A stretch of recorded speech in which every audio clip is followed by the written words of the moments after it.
Hola, yo soy parte del equipo que va a exponer el artículo 121 redactado por el doctor Silva Silva y pues lo siguiente es nuestra opinión en conjunto. El doctor Silva Silva nos muestra una visión general y pequeña en comparación del problema que generó la falta de límite en nuestra nación y la de Estados Unidos en esta zona fronteriza. La descripción de la zona realizada para poder entender el contexto histórico y del límite de la Comisión de Límites redundante tiene que ver con el contexto histórico, demográfico y cultural que mismo que llegó a detener o atrasar la dicha determinación. Incluso involucró a figuras importantes de nuestra historia. Importante mencionar también que el problema que se presentó afectó a nuestros antepasados y probablemente también sufrieron la desorientación de ver su hogar dividido.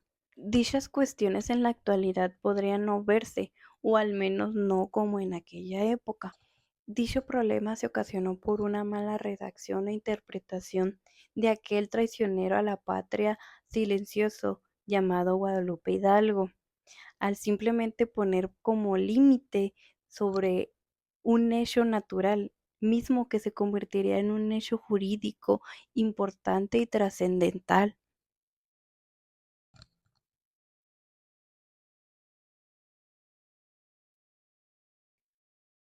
Una extraña y peculiar guerra, una muy silenciosa, o tal vez no podría llamársele de esa manera, pero al tratarse de una discusión entre dos países involucrando a un tercero, me gustaría llamarlo de esa manera.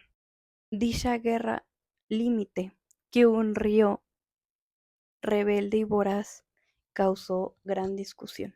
Dicha guerra llegó de una manera u otra a otros países que se unieron para solucionar nuestro problema, siendo este Canadá. Cuestión que a mi parecer fue la mejor opción y creo que fue donde más se tuvo avance con respecto a este límite.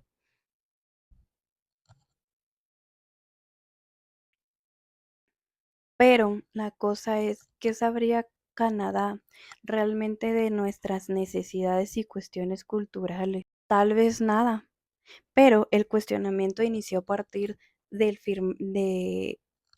tratado que firmó Guadalupe Hidalgo y no se trabajó correctamente hasta la llegada de este mismo extranjero.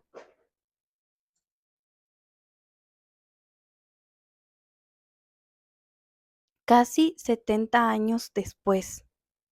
Claro que lo principal eran las cuestiones culturales y demográficas de aquella época en que se había realizado dicho tratado, pero ¿qué tan conveniente o correcto era seguir tomando estas cuestiones aún pasado tanto tiempo? Aunque se trató de ver un panorama amplio respecto a la demografía y replicar el curso del río en aquella época, nada en realidad garantizaba o garantizó de que ese fuese el curso original y regular del río para ese tiempo.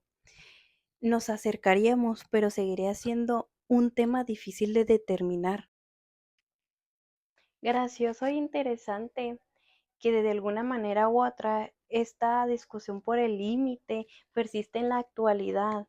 Tal vez no por el chamizal, me atrevo a decir que ese límite jamás se verá establecido de manera real, puesto que de alguna manera hemos logrado cruzarlo y tomar lo que se nos fue arrebatado.